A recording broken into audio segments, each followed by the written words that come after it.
Hello students. चलो आज हम लोग स्टार्ट करते हैं बाइनोमियल थ्योरम का नेक्स्ट क्लास। ये बहुत ही आज मज़ा आने वाला है क्योंकि मल्टीनोमियल थ्योरम है। मल्टीनोमियल कहते किसको हैं? देखो आज हम लोग डिस्कस करने वाले हैं इस चीज़ को, मल्टीनोमियल थ्योरम। ये बहुत ही इम्पॉर्टेंट है। तो ये मल्टीनोमियल होता क्या है? बाइनोमियल सीखे हम लोग, ए प्लस बी होल पे पावर एन, दो टर्म है, इसलिए इसको हम क्या कहते हैं? बाइनोमियल। सबसे पहले पहचानेंगे कैसे कि मल्टीनोमियल होता किस फॉर्म में है, किसको कहेंगे मल्टीनोमियल थ्योरम। तो दो से ज्यादा टर्म हो जाए, जैसे ए प्लस बी प्लस सी हो जाए, ये भी मल्टीनोमियल का कैटेगरी में आएगा। अब कहोगे सर ये तो ट्राइनोमियल है, तो ट्राइनोमियल बाई ट्राइनोमियल जो भी हो, इसमें जब भी दो से ज्यादा आ जाए तब इसको हम कहते हैं मल्टीनोमियल। जब भी दो से ज्यादा आ जाए, तीन चार पाँच छः जितना भी आ जाए, उसको कहते हैं मल्टीनोमियल थ्योरम। अब देखो मल्टीनोमियल थ्योरम होता क्या है, इसके बारे में हम लोग डिस्कस करते हैं आगे। पहला तो ये समझ गए कि दो टर्म से ज्यादा रहेगा तो उसको हम कहेंगे मल्टीनोमियल। अब नेक्स्ट देखो इस पे क्या क्या है पढ़ने को। मल्टीनोमियल थ्योरम का एक्सपेंशन हम कैसे करते हैं, ये देखो। ये मल्टीनोमियल है, इसमें टोटल टर्म्स कितना है? m टर्म्स है। कितना है? m टर्म्स है, ठीक है। a1 से लेके कहां तक गया? am तक। ये पावर कितना है? n है ना। तो इसको अगर हम एक्सपेंशन करते हैं तो कैसे करते हैं? तो हर एक टर्म पे पावर, जैसे a1 a2 a3 am तक गया है, तो हर एक टर्म पे जो पावर होता है, हर एक टर्म पे जो पावर होता है उस पे हम यहाँ पे डिसाइड करते हैं। ये सिग्मा मतलब जानते हो, sum of N terms. N terms का सम यहाँ निकालना है। तो ये जो पावर है एन, ये देखो तुम्हारा फैक्टोरियल एन आ गया। अब हर एक पे पावर आएगा, जैसे इस पे पावर n1 हो गया, इस पे पावर n2 हो गया, इस पे n3 हो गया, कहाँ तक गया? nm तक गया। कहाँ तक गया? nm तक गया। तो देखो वही पहला पे पावर जो है n1 हो गया, दूसरा पे पावर n2 हो गया, तीसरा पे पावर n3 हो गया, इस तरह से कहाँ तक गया? nm तक गया। उसके बाद जो है पहला पे पावर n1 है, तो देखो पहला पे पावर n1 हो गया, दूसरा पे पावर n2 है तो दूसरा पे पावर n2 आ गया, तीसरा पे पावर n3 है तो n3 इस तरह से चला गया, ठीक है। अब इसके बारे में अच्छे से देखते हैं कि क्या कि कौन सा कॉन्सेप्ट आता है। ये सभी n1 n2 n3, देखो ये जितना भी पावर होगा सभी का सम तुम्हारा n के बराबर हो जाएगा, ठीक है। n के बराबर हो जाएगा। जैसे देखो अगर तुमको क्वेश्चन पूछे, अगर तुम्हारा है ए पे पावर 5, बी पे पावर 7, सी पे पावर 2, ये किसी भी टर्म का है, तो निकालना होगा कि किस मल्टीनोमियल का होगा। तो यहाँ पे कुछ नहीं करोगे, पावर कितना मल्टीनोमियल का, ये तीनों को ऐड कर दो। तो 7 दूनी 9 और 5 12, मतलब n का वैल्यू 7 5 12 2 14, है ना। तो n का वैल्यू कितना हो गया तुम्हारे पास? 14 हो गया। मतलब ऐसा मल्टीनोमियल का आया होगा जिसमें पावर कितना हुआ होगा? 14 हुआ होगा। तो चलते हैं इस पे, क्वेश्चन किस किस तरह का होगा। पहला क्वेश्चन है number of terms. Number of terms, number of terms निकालेंगे इस बाइनोमियल मल्टीनोमियल में। इस मल्टीनोमियल में देखो टोटल टर्म्स कितना है तुम्हारे पास? m terms. टोटल कितना टर्म्स है? m terms. और ये तुम्हारा पावर हो गया। तो अगर हम इसको एक्सपेंशन करेंगे तो टोटल नंबर ऑफ टर्म्स आ जाएगा तुम्हारा ये n plus m minus one C m minus one. इसका ऑलरेडी हम यूज कर चुके हैं पहले क्वेश्चन में जेई का। तो देखो जैसे यहाँ पे नंबर ऑफ टर्म्स इसका निकालना है, तो क्या है देखो, तो a plus B plus C plus D whole पे पावर n। कितना टर्म है देखो, एक दो तीन और चार, टोटल 4 टर्म्स है। तो ये हो गया तुम्हारा m, ठीक है। मतलब m का वैल्यू 4 हो गया। ये तुम्हारा हो गया n। इसलिए नंबर ऑफ टर्म्स क्या हो गया, इसको जब एक्सपेंशन करेंगे तो number of terms after expansion.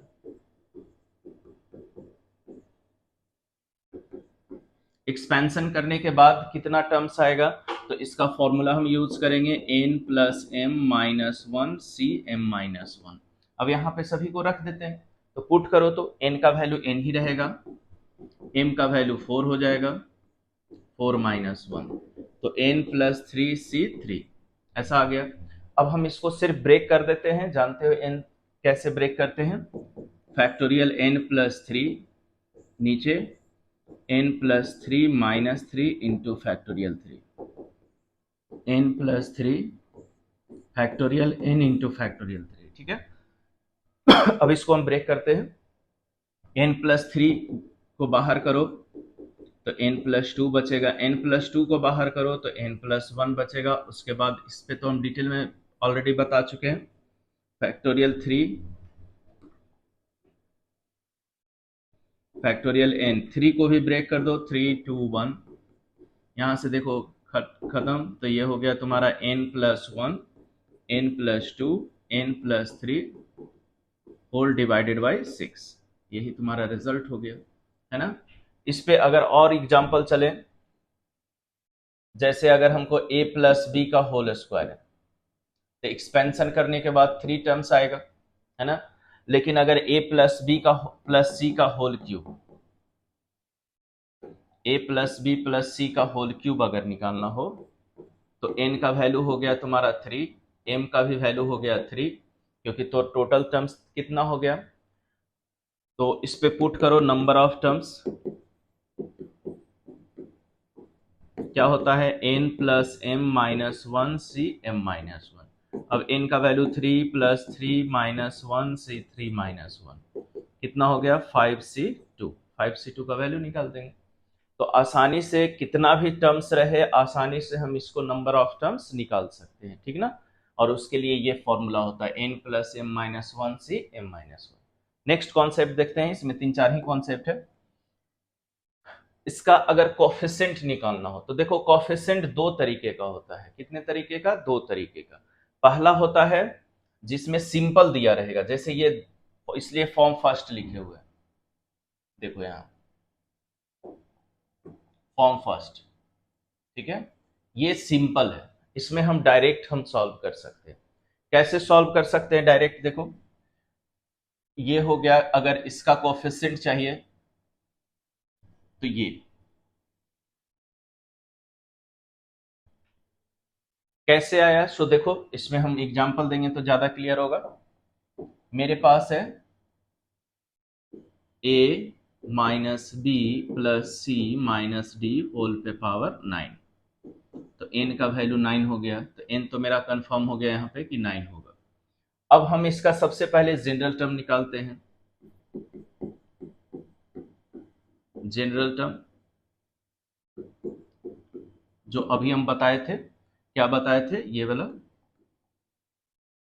लिखते हैं, ये तुम्हारा हो गया जनरल टर्म।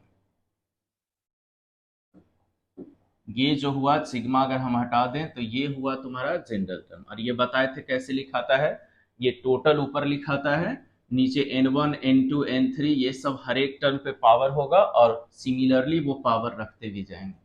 तो सेम कॉन्सेप्ट पे हम चलते हैं, पुट करते हैं, देखो सिर्फ ये रखेंगे, उसमें चार टर्म है a b c d, तो उसी का हम यूज करेंगे। तो चलते हैं, देखो इसमें तुम्हारा है जनरल टर्म फैक्टोरियल n, तो फैक्टोरियल n रख दो, तो n का वैल्यू नाइन है, कितना होगा, तो इस पे पावर n1, इस पे n2, इस पे n3 n4, तो लिख दो factorial n1 factorial n2 factorial n3 factorial n4, ठीक है, ये हम लिख दिए। अब हम चलते हैं, ये n1 n2 n3 n4 का वैल्यू अभी निकालेंगे, टेंशन नहीं लेना है कैसे आएगा, सो अभी क्लियर करेंगे। अब देखो पहला पे पावर n1 है, तो यहाँ पे रख दिए n1, दूसरा पे पावर है n2, तो दूसरा क्या है तुम्हारे पास, माइनस बी है ना, तो माइनस बी पे पावर n2, तीसरा क्या है c, तो c पे पावर n3, और चौथा है देखो माइनस डी, तो माइनस डी पे पावर n4। ठीक है, ऐसा लिख दिए। अब जो भी कोफिशिएंट है उसको हम अलग करते हैं, क्योंकि हमको किसका चाहिए, देखो इसका कोफिशिएंट चाहिए, तो इसके इक्वल करना है हमको। तो यहां से जो भी कोफिशिएंट निकलेगा उसको हम बाहर कर देते हैं। इसको अभी कुछ नहीं करना है, खुद ही n1 n2 n3 n4 decide करेगा। तो चलो यहां से हम थोड़ा सा सॉल्व करते हैं। Factorial 9 factorial n1 factorial n2 factorial n3 factorial n4। चलो a पे पावर n1, यहां से -1 बाहर कर दो। b पे पावर n2, यहाँ c पे पावर n3, यहाँ से भी बाहर कर दो n4 इंटू डी पे पावर n4। ऐसा हो गया। अब क्या करेंगे, अब अगर मेरे पास यहाँ पे रहता -2b, तो इस पे पावर n2 होता, तो बाहर निकालते तो -2 पे पावर n2 इंटू बी पे पावर n2 होता। तो यहाँ पे कोएफिशिएंट चेंज होता है ना। तो अब इसको हम क्या करेंगे, देखो यहां से ये कांस्टेंट को एक तरफ ले आते हैं, तो factorial 9 n1 n2 n3 n4 and constant को एक तरफ कर दो, तो -1 पे पावर n2 इंटू -1 पे पावर n4। यहाँ से आ गया a पे पावर n1, b पे पावर n2, c पे पावर n3 और d पे पावर n4। ठीक है, यही हमको मेन है, इसी को हम इसके इक्वल करेंगे। हमेशा जो वहां करते थे, तो स्क्रीनशॉट ले लें यहाँ तक। ठीक है, अब चलो हम आगे बढ़ते हैं। अब हमको किसका कोफिशिएंट चाहिए, देखो किसका चाहिए, a पे power 4 b cube c square d पे पावर 1 यूज। इसको हम इसके इक्वल कर देंगे। किसके इक्वल करेंगे, ये इसके इक्वल कर देंगे जैसे वहां पे करते थे। तो a पे पावर 4 b का क्यूब सी स्क्वायर डी पे पावर 1, इधर आ गया a पे पावर n1 b पे पावर n2 c पे पावर n3 d पे पावर n4। अब a को a के इक्वल कर दो, b को b के इक्वल कर दो, c को c के इक्वल कर दो और d को d के इक्वल कर देते हैं। ठीक है, पावर को तो इक्वल करो, n4 is equal to n1 n1, 3 is equal to n2, 2 is equal to n3 और 1 इज इक्वल टू n4। अब देखो n1 n2 n3 n4 आसानी से मेरे को आ गया। अब हम क्या करेंगे, हम इसको यहाँ पे पुट कर देंगे। Therefore coefficient of a4 bq c square d पे पावर 1 रखते हुए n फैक्टोरियल n रह जाएगा 9, n1 देखो मेरे पास कितना है 4, तो फैक्टोरियल 4, n2 कितना है 3, n3 2, n1 4 1। ये आ गया, देखो n1 n2 n3 n4 का वैल्यू। अब यहाँ पे हमको इस पे भी रखना है, यहाँ भी रखना है। देखो तो इंटू -1 पे पावर n2 कितना है 3 इंटू -1 पे पावर n4 कितना है, देखो n4 है 1। ये तो माइनस माइनस प्लस हो गया, तो तुम्हारे पास आ गया कितना, factorial 9 divided by factorial 4 factorial 3 factorial 2 factorial 1। अब उसको सिर्फ सॉल्व कर लेंगे, इतना रिजल्ट आ जाएगा। ठीक है, स्क्रीनशॉट ले लें इसका। ठीक है, नेक्स्ट देखें, इसी से रिलेटेड होगा। ये थोड़ा सा अलग है, इसका हमको चाहिए, लेकिन यहाँ पे देखो दो दो टर्म एक साथ आएगा। तो इसको हम क्या करेंगे कि आसानी से ये निकल जाए। तो सबसे पहले देखो क्या है मेरे पास, B C C A B whole पे पावर 6, n तो क्लियर हो गया, 6 है मेरा। अब इसका सबसे पहले जनरल टर्म निकालो, तो जनरल टर्म हो गया फैक्टोरियल 6 डिवाइडेड बाई कितना टर्म है, 1 2 3, तो factorial n1 factorial n2 factorial n3। ऐसा हो गया है ना। अब सभी पे पावर लिखते हैं। फर्स्ट टर्म पे पावर क्या लिखोगे, n1, तो लिखो BC पे पावर N1, इसके बाद CA पे पावर N2, CA पे पावर N2, और इंटू N3 किस पे लिखाएगा, AB पे पावर, AB पे पावर N3 लिखा गया यहाँ पे। अब कहोगे सर यहाँ पे क्या करेंगे, यहाँ तो हमको ABC सेपरेट फॉर्म में है, यहाँ तो जॉइंट है, तो इसको हम सेपरेट करते हैं। तो सेपरेट करो तो क्या होगा, तो इसको हटा दें।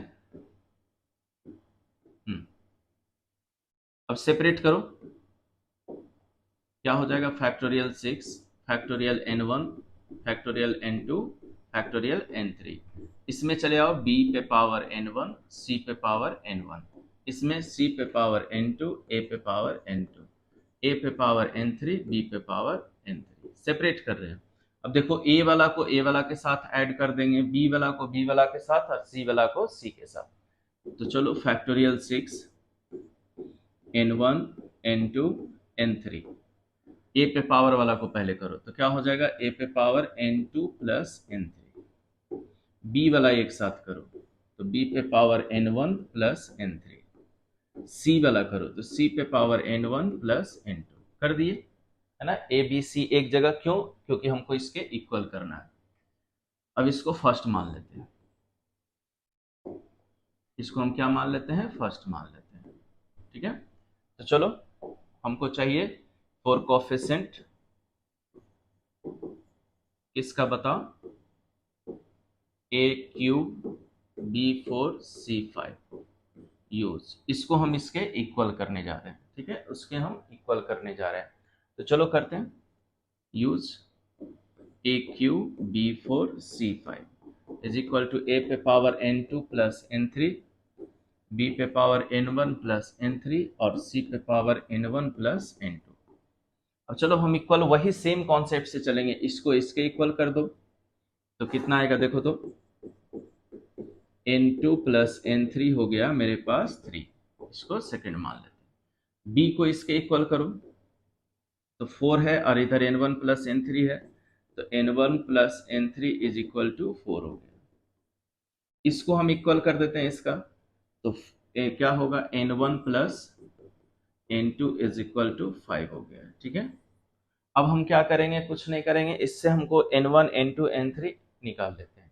अब कैसे निकालोगे, सो देखो सिंपल, या तो हम सॉल्यूशन कर सकते हैं, इस दोनों को सब्ट्रैक्ट कर दो तो N1 N2 आ जाएगा, यहाँ से भी N1 N2 निकल जाएगा। तो चलो क्या करते हैं, दूसरा में तीसरा को सब्ट्रैक्ट कर देते हैं।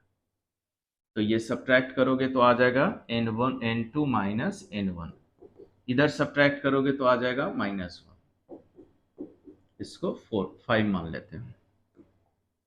सिर्फ सॉल्व कर रहे हैं सिंपल तरीके से, है ना, सिंपल तरीके से इस दोनों से N3 हटा दे रहे हैं क्योंकि N1 N2 यहाँ पे है, तो यहाँ आ गया।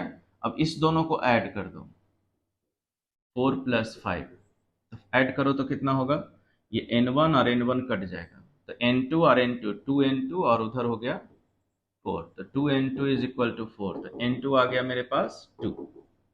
अब N2 का वैल्यू रख देते हैं सेकेंड में, तो यहां से N2 का वैल्यू रख दो तो 2 plus N3 is equal to 3। तो N3 भी आ गया मेरे पास 1। अब हमको N1 चाहिए तो रख देते हैं किसी में, तो N1 आ जाएगा। पहले स्क्रीनशॉट ले लें यहाँ तक, ठीक है। तो थोड़ा सा और आगे बढ़ते हैं, यहाँ रख देते हैं थर्ड में, फ्रॉम थर्ड क्या होगा बताओ, N3 का वैल्यू रख देते हैं, N3 का वैल्यू 1 है, तो N1 हो गया 4। अब देखो मेरे पास आ गया है N1 N2 और N3 का वैल्यू, तो बस वहां पे पुट कर देना है। कहाँ पे, यहाँ पे कोफिशिएंट निकालना है, तो यही ना कोफिशिएंट हो जाएगा। Therefore coefficient of A³ B4C5 is equal to, यहाँ पे रख दो फैक्टोरियल 6 डिवाइडेड बाई N1 कितना है 4, N1 N2 N3 का वैल्यू रख देते हैं, ये तो वही सेम चीज आ जाएगा। तो आ जाएगा factorial 4 into factorial 2 into factorial 1, और इसको सॉल्व कर लेना है सर, है ना। कोफिशिएंट चाहिए, तो ये हमको तो चाहिए नहीं, बस ये वाला चाहिए। तो इसको हम क्या किए, रख दिए यहाँ पे n1 n2 n3 का वैल्यू, यही मेरा कोफिशिएंट बता दिया। नेक्स्ट क्वेश्चन देखें,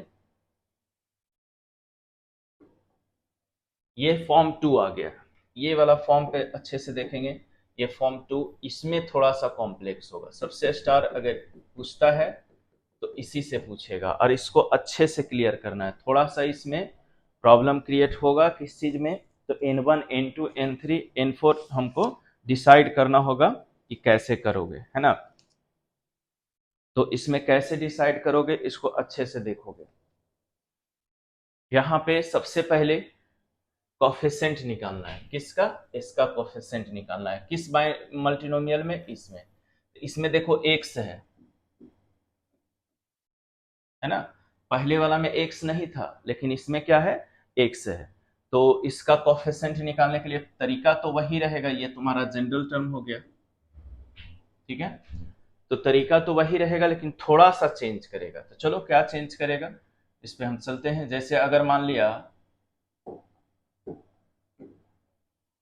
1 plus 2x minus 3x² whole cube है, सपोज अगर ऐसा, तो n का वैल्यू तो तुम्हारा कितना हो गया, या 2 कर देते हैं,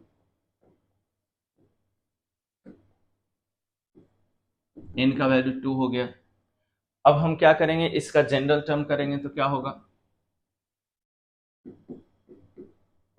फैक्टोरियल 2 डिवाइडेड बाई, इस पे पावर n1 होता है, इस पे पावर n2 होगा, और इस पे पावर n3 होगा, ठीक है। फर्स्ट टर्म 1 है तो 1 पे पावर n1 कर दो, सेकेंड टर्म 2x है तो 2x पे पावर n2 कर दो, जो ऑलरेडी पहले कर चुके हैं। सेकेंड टर्म है थर्ड टर्म है 3x² पे पावर n3 कर दो, ठीक है। ऐसा हम कर दिए। अब हम क्या करेंगे, तो इसमें फैक्टोरियल 2 n1 n2 n3, ये तो खत्म हो गया। इसमें 2 पे पावर n1 इंटू एक्स पे n2, और ये n2 हो गया, माइनस 3 पे पावर n3 इंटू x² पे पावर n3, है ना। अब x वाला एक जगह करना है, कांस्टेंट वाला एक जगह, तो factorial 2 n1 n2 n3 into 2 पे पावर n2, और ये लिया इधर, तो माइनस 3 पे पावर n3, और ये दोनों ऐड हो जाएगा, तो हो जाएगा x पे पावर n2, और ये 2 मल्टीप्लाई होगा तो 2n3। देखो, यही जिसका भी चाहिए हमको, उसको उसके इक्वल कर देना है, और कुछ नहीं करना है। तो जैसे हमको x स्क्वायर का चाहिए, तो एक्स स्क्वायर हम किसके इक्वल करेंगे, x पे पावर n2 और प्लस 2n3, ठीक है, फॉर कोफिशिएंट इतना। अब हम क्या करेंगे, यहां से देखो 2 is equal to n2 plus 2n3, ऐसा एक रिलेशन आ गया मेरे पास। अब एक रिलेशन आ गया, इसको फर्स्ट मान लिए, एक रिलेशन आ गया, और एक और रिलेशन आ जाएगा कि अभी पढ़े थे कि ये सभी n1 n2 n3 सभी का सम n के इक्वल होता है।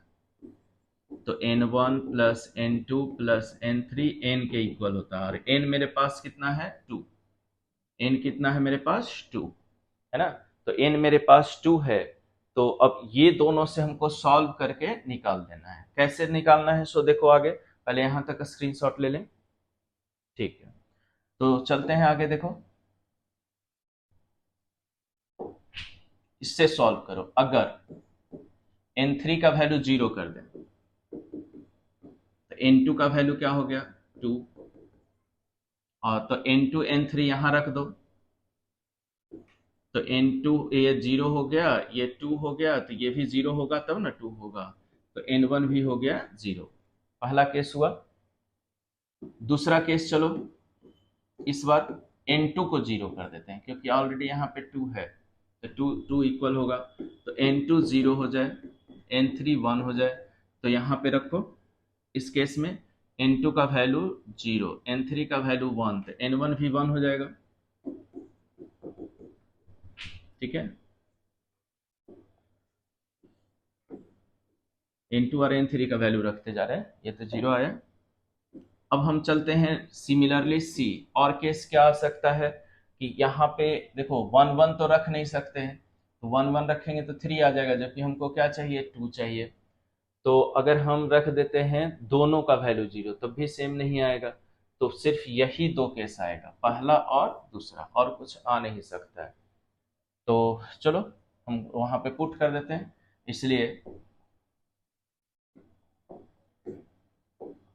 therefore coefficient of x square in the expansion of,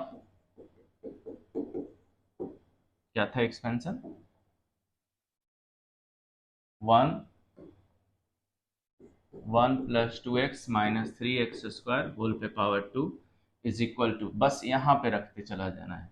ये वो तो चाहिए ही, वो तो x पे पावर तो रहेगा ही। इज पहला केस रखो, फैक्टोरियल 2 डिवाइडेड बाई, पहला केस में क्या है, n1 0, n2 2 और ये 0, तो फैक्टोरियल 0 फैक्टोरियल 2 फैक्टोरियल 1 0 इनटू, यहाँ से 2 पे पावर कितना आ जाएगा, n2 का वैल्यू 2 है, इनटू माइनस 3 पे पावर 0, क्योंकि n3 का वैल्यू इस केस में 0 है, प्लस सेकंड केस में चलो क्या है, n2 का वैल्यू इस बार 0 रखना है, तो फैक्टोरियल 2, ये वाला केस रखो 0 1 1, फैक्टोरियल 0 फैक्टोरियल 1 फैक्टोरियल 1, एन इसमें रखो n2 का वैल्यू 0 है मेरे पास, तो 2 पे पावर 0 इंटू n3 का वैल्यू, n3 है तुम्हारे पास 1, तो 1 रख दो ऐसा। अब बस इसको सॉल्व कर लेना है, सॉल्व करके रिजल्ट आ जाएगा। कैसे सॉल्व करना है इसको देखो, ये तो कट गया, फैक्टोरियल 1 बाई 1 इंटू 1 इंटू 2 पे पावर 4, 2 पे पावर 2 4, ये तो 1 हो गया। इसमें आ जाओ 2 इंटू 1, नीचे 1 into 1 into 1 into 2 into minus 3 पे पावर 1, तो क्या हो गया 4 माइनस 6 इज इक्वल टू कितना हो गया, -2। मतलब इसका कोफिशिएंट कितना हो गया, -2। बस यही टेक्निक है, इसमें सिर्फ दिक्कत होता है इसको सॉल्व करने में, और कुछ नहीं है। नेक्स्ट चलते हैं, देखो ये देखो पूछा हुआ क्वेश्चन है जेई में, सेम चीज है, तरीका वही रहेगा तुम्हारा, 1 plus 2x minus 3x cube whole पे पावर 10, इनका वैल्यू 10 हो गया। तो जनरल टर्म चलो, जनरल टर्म क्या है, फैक्टोरियल 10 कितना है, 1 2 3, तो n1 n2 n3, पहला है 1 पे पावर n1, दूसरा है 2x पे पावर n2, और तीसरा है -3x क्यूब पे पावर n3। ठीक है, ये हो गया मेरा जनरल टर्म, इसमें तो सब में कॉमन ही है। अब हम क्या करते हैं, कांस्टेंट को यहाँ से हटा देते हैं और x वाला एक जगह करते हैं। तो चलो फैक्टोरियल 10 n1 n2 n3, ये तो खत्म हो गया, इसमें आ जाएगा इंटू 2 पे पावर n2 इंटू x पे पावर n2, इसमें आ जाएगा -3 पे पावर n3 और इंटू एक्स क्यूब पे पावर n3, ये देखो मल्टीप्लाई हो जाएगा इससे। अब कांस्टेंट एक जगह कर दो, तो factorial 10 factorial n1 into factorial n2 into factorial n3, 2 पे पावर n2 -3 पे पावर n3, एक्स वाला ऐड कर दो यहाँ पे, तो n2 हो गया और यहाँ से हो गया 3n3, ये फर्स्ट हो गया। अगर कोफिशिएंट चाहिए तो यही कोफिशिएंट हो गया, है ना, इसी में हमको n1 n2 n3 निकाल करके रख देना है, क्योंकि ये तो वेरिएबल है। अब हमको किसका चाहिए, 7 का, तो फॉर कोफिशिएंट ऑफ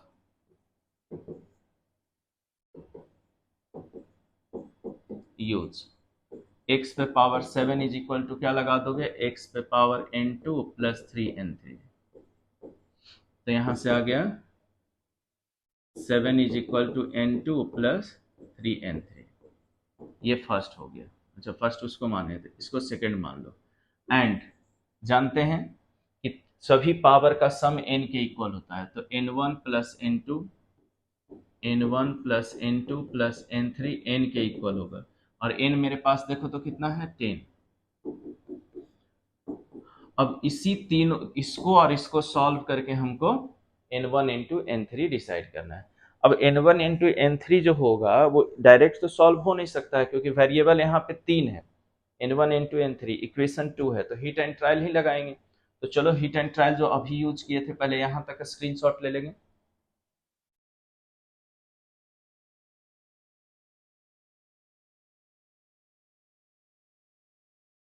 ठीक है, अब चलो केस 1।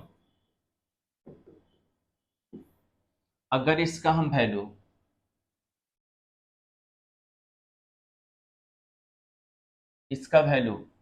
हम 7 ले लें और इसका वैल्यू 0 ले लें, तो रिजल्ट 7 आ जाएगा। ठीक है, ये 0 है। और यहाँ पे रख देते हैं n2 का वैल्यू 7 और ये 0, तो ये कितना आ जाएगा, 3 आ जाएगा। तब रिजल्टेंट कितना आ जाएगा, 10 आ जाएगा। तो पहला केस हम लेके चले n1 n2 7 और n3 0। तो G7 और 0 वहां पे रखे तो n1 हो गया 3। पहला केस आ गया। ऐसा रखना है हीट एंड ट्रायल करके कि आसानी से हमको ये बन जाए। दूसरा केस रखो, एक को तो 0 करेंगे, इसके पहले वाला में भी किए थे। केस 2 चलो, इस बार सोचो क्या रख सकते हो। इस बार n2 को तो 0 रख नहीं सकते। क्यों नहीं रख सकते? क्योंकि यहाँ पे 0 रखेंगे तो 3 आ जाएगा। तो अगर इसका 4 रख दें और इसका 1 रख दें तो 4 और 3 कितना हो गया, 7, है ना। तो यहां से चलो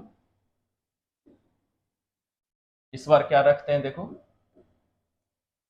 इसके जगह पे n2 के जगह 4 और इसके जगह 1, तो ये 4 और 1 5 आना चाहिए 10, तो ये कितना हो जाएगा, 5, है ना।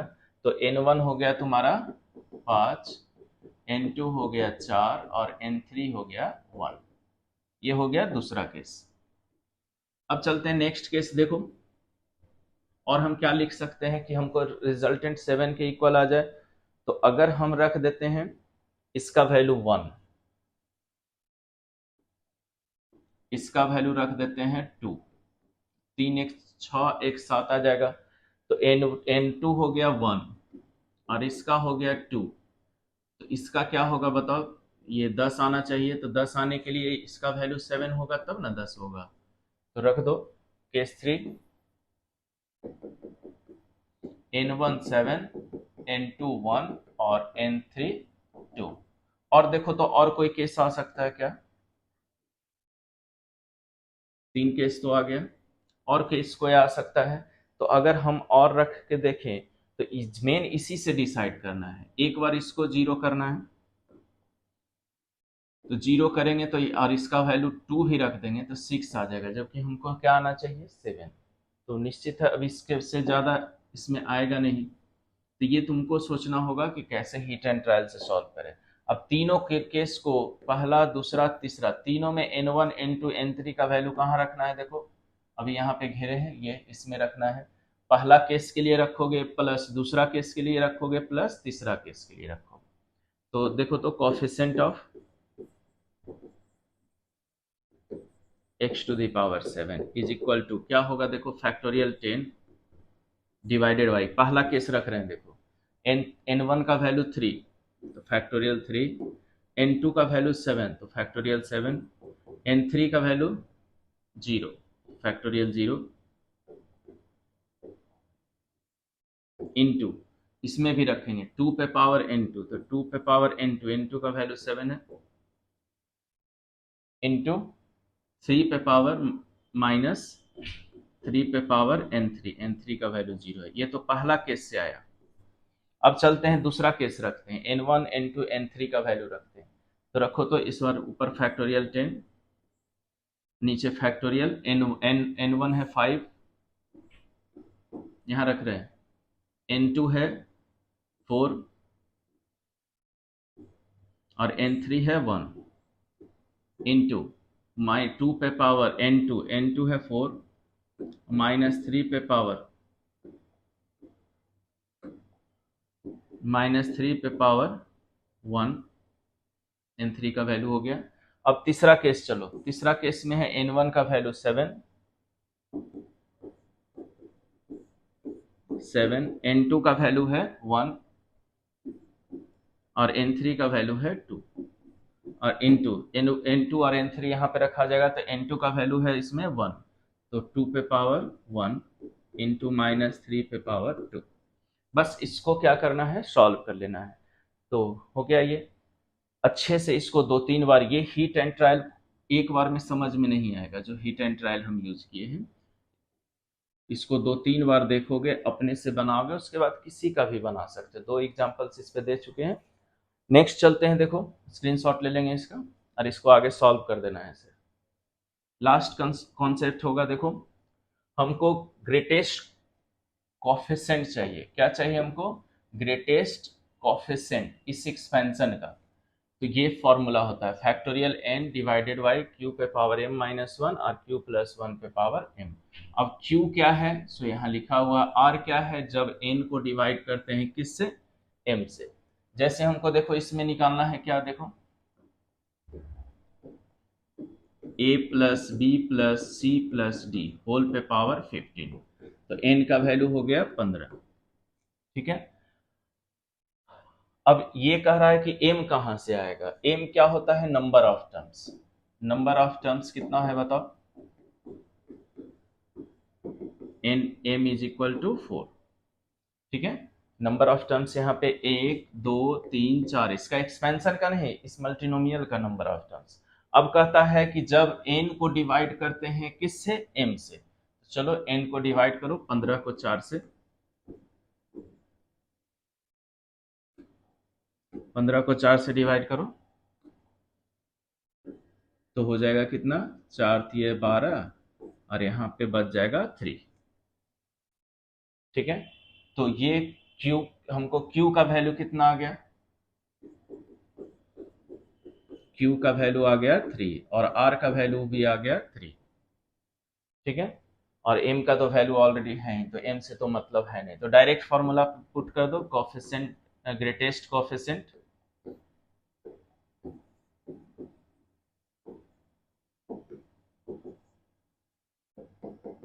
in the expansion of a plus B plus C plus D whole पे पावर 15 इज इक्वल टू, क्या फॉर्मूला होता है? Factorial n divided by q पे power m minus r into Q plus 1 पे पावर r।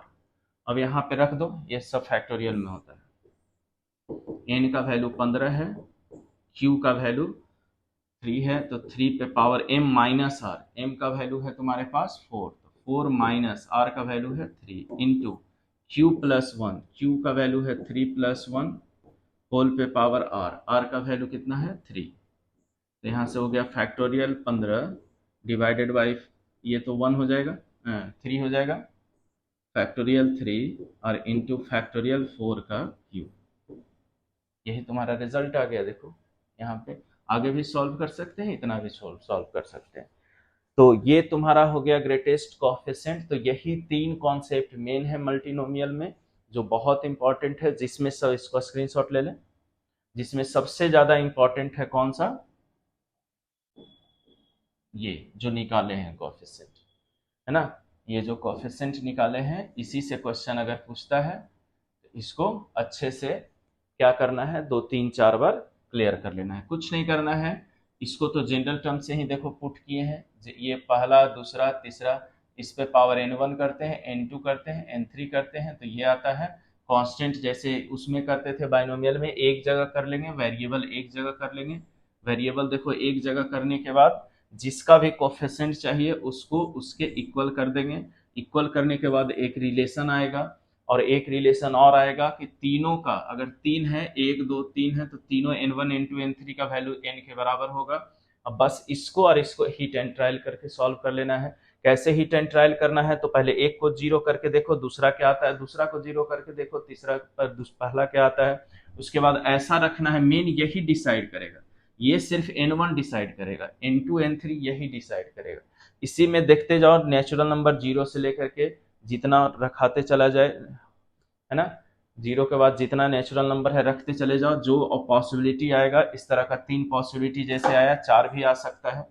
यहाँ पे 3 possibility आया, case 1 case 2 case 3, ज़्यादा भी आ सकता है, जो रहेगा बारी बारी से यहाँ पे पुट करके, पहला हो गया, दूसरा हो गया, तीसरा, क्योंकि 3 केस आया, 4 आता तो 4 आता, 2 आता तो 2 आता। इसके पहले भी देखो क्वेश्चन जो सॉल्व किए थे, है ना, इसमें भी वही सेम कॉन्सेप्ट लगाए हैं। एक रिलेशन यहाँ से आ गया, एक रिलेशन यहाँ से आ गया, और ये तीनों का सम 2 के बराबर हो गया। इसमें बारी बारी से केस रखते गए, हमको वैल्यू आते चला गया। तो ये होता है मल्टीनोमियल थ्योरम। आज के लिए इतना ही, अच्छे से आप लोग इसको सीखोगे।